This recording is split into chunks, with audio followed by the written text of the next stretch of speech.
младшего брата верховного божества Ирюн-Аар Тойона, Аинга-Сиер Тойона и его беременной жены Аину-Аралджин-Хотун задолго до положенного 9-лунного срока, хохоча и крича, вывалился из утробы матери младенец. Так рождается герой нашего Аланхо. 他马上表现出了蛮横的性格来，大喊大叫，攥拳顿足，像是要对付整个世界。被吓坏了的3个氏族的祖先们纷纷去找法官和君主们。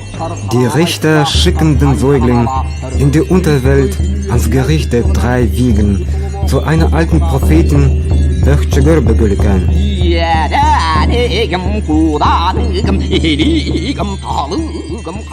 예언자 할머니는 아기 운명을 예측하고 천상세계와 지상세계의 모든 인간을 다 죽여버려라. 그리고 모든 것을 철저히 파괴하라고 노래하였습니다. 그리고 앞으로 이야기가 자라면 온 세상을 파괴할 수 있는 큰 영웅이 될 것이라고 예언하였습니다.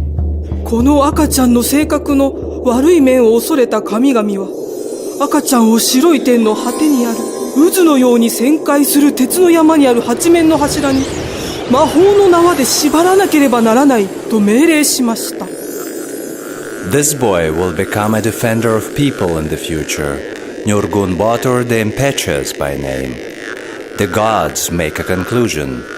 The boy will be set free only in the case of sorrows and troubles occurring in the middle world in order to eliminate the destroyers. Первыми людьми Среднего мира